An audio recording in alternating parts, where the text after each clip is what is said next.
estacionamento da empresa, eu adquiri um terreno e eu estou colocando agora o estacionamento dos meus funcionários e dos meus clientes. Então esse estacionamento que eu adquiri, qual a minha finalidade? De uso para a minha atividade. No momento que eu fecho o estacionamento e começo a cobrar dos meus clientes ou dos terceiros que estacionam o carro ali dentro, ele deixou de ser imobilizado, se transforma agora no investimento, porque ele tem a sua intenção de renda e não mais de trazer um benefício à sua atividade de qualquer forma. Isso pode se dividir de várias formas: imóveis que você aluga, equipamentos que você compra e tudo isso. Tudo que for usado para a sua atividade será e deverá ser classificado como imobilizado, tá certo? E o intangível nada mais são bens incorpóreos, tá certo? São bens que não têm uma característica física definida, mas têm valor monetário e podem lhe gerar benefícios futuros. Agora olha só, dentro do imobilizado fizemos diversas questões, foi assunto da nossa primeira VB, depreciação. Poxa, a famosa depreciação. Olha lá, que danada depreciação. Vamos pensar comigo.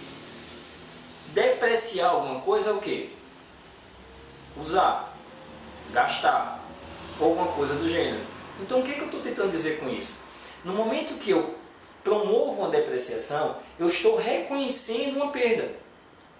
Ah não, Rodrigo, eu não estou entendendo. Então vamos tentar construir um exemplo aqui. Tá bom? Eu falei esse exemplo várias vezes em sala. Então você vai lembrar. Vou vender meu carro. Quanto é que vale o teu carro, Rodrigo? Não sei. Tudo bem, vou lá na minha demonstração e eu vi que meu carro vale 50 mil. Poxa, 50 mil, Rodrigo, mas você já usou já há 2 anos. Será que ainda vale a mesma coisa? Provavelmente não. O que tem falha aí? Eu nunca conseguirei 50 mil pelo meu veículo. Por quê? Porque eu usei. E se eu usei, eu deveria ter reconhecido o tempo de vida do bem. Aí é que entra a depreciação. Comprei meu carro por 50 mil. Usei por 2 anos. Então eu tenho um uso caracterizado do bem. Se eu tenho uso do bem, eu devo o quê? Reconhecer uma diminuição do seu valor, que nada mais corresponde à depreciação para a contabilidade. Sem que a depreciação termina seguindo os percentuais definidos por lei, tá certo? Que corresponde a 20% ao ano para esse tipo de bem. Então olha lá, se eu usei por 2 anos um bem de 50 mil, então a cada ano ele deverá ajustar o equivalente a 20% do seu valor. E no momento que eu reconheço essa perda, o que eu tenho que fazer com essa perda? Jogar no resultado. Porque eu reconheci, eu usei o meu bem. Então toda a conta de despesa, ela tem com qual intenção? Obter receita. Então eu comprei meu carro, com qual finalidade?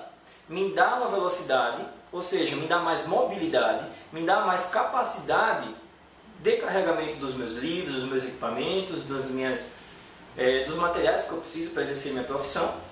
Então, toda a finalidade de uso do bem foi cumprida. Então, eu usei o bem com a finalidade direta, despesa. Sendo que a contabilidade necessita o quê? De uma conta de ajuste. Qual é a conta de ajuste que nós temos? Depreciação acumulada, despesa e depreciação. Aí é que vem sempre a grande confusão. Despesa e depreciação, que é reconhecimento do consumo. Depreciação acumulada, quanto do bem você usou. Então, depreciação acumulada, o nome já está dizendo, ó, depreciação que eu venho acumulando durante o tempo. Ela deve reduzir o valor do seu bem, porque o seu bem já não vale mais 50 mil. Ele deve ser ajustado a um valor real. E a despesa? Deve ser reconhecida no período que ela aconteceu. Tá certo? Apenas com uma revisão, como volto a dizer, não quer esgotar a sua pesquisa nos livros. Pega livros do Osni Moura, José Carlos Marion, Manual de Contabilidade, você tem vários exemplos, uma relação conceitual muito mais consistente. Eu estou apenas tratando aqui exemplos. Então, não deixe de estudar com o livro do seu lado, tá certo? Dentro dessa depreciação, constituímos 2 métodos em sala. Método linear e soma de dígitos. Primeiramente, o método linear, por ser mais comum e por acreditar na prova colegiada em si, que é o que realmente vai cair. Então, no método linear, o que corresponde? Parcelas constantes. Não importa para mim quanto eu usei o bem. Não importa se o meu carro ficou parado um ano inteiro. A depreciação dele, para a contabilidade, ela funciona de forma linear, com parcelas constantes, aplicando 20% sobre o valor do bem depreciável. Por que eu estou dizendo isso? Em alguns contratos, você tem condições de determinar o seguinte: eu vou vender o carro do Rodrigo, olha Rodrigo, depois de 5 anos eu posso recomprá-los por 10 mil. O que isso quer dizer? Um bem que eu comprei por 40, eu posso vender no período final da sua depreciação, de 5 anos, por 10 mil. O que isso quer dizer? Esse valor não será depreciado, é um valor garantido. Então esse valor garantido, ela é renomeado na teoria da contabilidade por Carlos Marion, Posimor e outros autores que vocês podem estar estudando, com valor residual. É o que sobra. Se é o que sobra, não deverá ser depreciado. Então a depreciação por parcelas constantes será somente e somente sobre o valor depreciável, que seria valor do bem, 50 mil, menos valor residual, 10 mil, que dá 40 mil, que é onde você vai aplicar os percentuais de 20%. Tá certo? Então muita atenção a isso. Como isso pode ser cobrado nas questões, minha gente? As questões podem vir perguntando o quê? Qual o valor líquido do bem? Qual o valor da despesa de depreciação de X período? Ou seja, ele vai dizer o período e vai perguntar qual a despesa desse período. Se é parcela constante, não faz diferença. Você só tem que se preocupar com quem? Valor residual. Muito cuidado com o valor residual, tá certo? Para não se confundir no texto apresentado na questão. Outro é a soma de dígitos. A soma de dígitos, o que é que você vai fazer? Somar os dígitos, é óbvio. Olha lá, se eu vou depreciar meu bem por 5 anos, o que é que eu deveria fazer? Somar a quantidade de anos que eu tenho como depreciar. 1 mais 2 mais 3 mais 4 mais 5, que vai me totalizar 15. E na proporção de 1 sobre 15, 2 sobre 15, 3 sobre 15, 4 sobre 15, 5 sobre 15, você vai ter nada mais um percentual crescente do valor.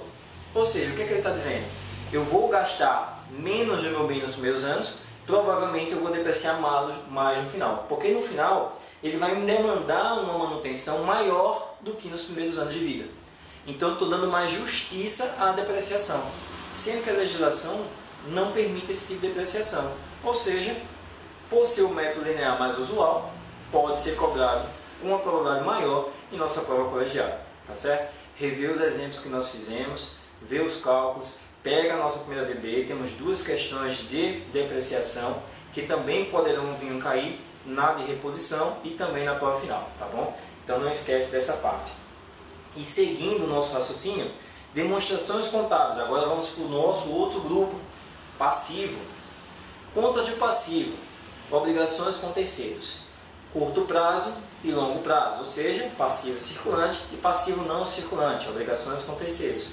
Sua única certeza é o quê? Eu tenho como pagamento uma dívida de até 365 dias, melhor, eu tenho como vencimento desta dívida um prazo de até 365 dias da data do balanço. Então muita atenção a essa classificação.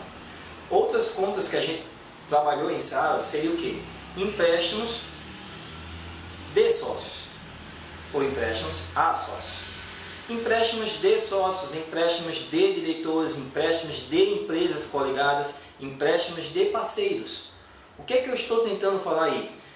Por ser uma característica de proximidade, parceiro, sócio, onde eles mesmos têm o poder de determinar quando esse valor vai ser pago, então eu não tenho certeza de quando eu terei recurso para pagar, porque eu não tenho prioridade para pagar. Falamos em sala que é o quê? É o empréstimo da mãe. O empréstimo da mãe. Mamãe emprestou dinheiro, eu tenho um pressa para pagar? Não, se eu não tenho pressa para pagar, então eu vou colocar no final da lista, porque ela é a última pessoa que vai cobrar para mim. Então, por não ter certeza de quando ele vai receber, por não ter certeza de quando ele vai pagar, esses empréstimos devem ser classificados no não circulante. Lá no ativo, mesma coisa. Então, o que é que tem no ativo?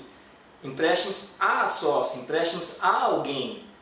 Então, esses empréstimos, olha só, se eu emprestei a alguém, essa pessoa é próxima de mim, ao ponto que eu não teria condição de cobrar ela, de executar essa dívida de forma imediata. Por isso, é que esse valor deve ser classificado no ativo não circulante, pela incerteza do seu recebimento. Do mesmo jeito, pela incerteza do seu vencimento. Tá bom? Então, cuidado com essa situação.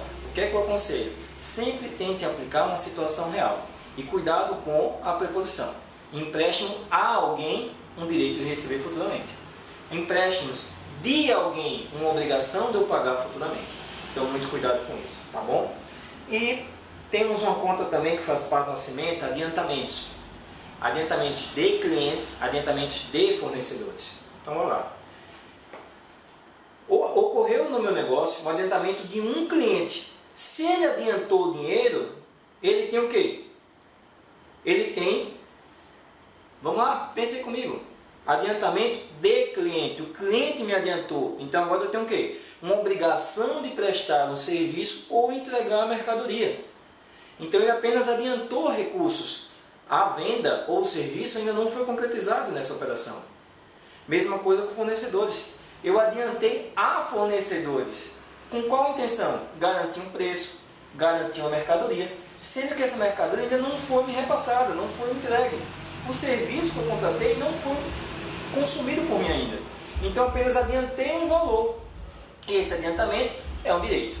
Ou, vamos lá, adiantamento de clientes, obrigação, adiantamento a fornecedores, direito. Olha lá para a preposição nova. Adiantamento a alguém. Eu estou adiantando alguma coisa a alguém, então eu tenho o direito de receber futuramente. Eu tenho o direito de cobrar dessa pessoa. Adiantamento de alguém. Consequentemente, eu tenho uma obrigação com a pessoa que está me adiantando alguma coisa. Tá bom? Então, segue uma dica, tá certo? Muita atenção com essa parte. Continuando a nossa parte de demonstrações contábeis, temos o nosso grupo do PL, que falamos de conta capital, contas reservas e destacamos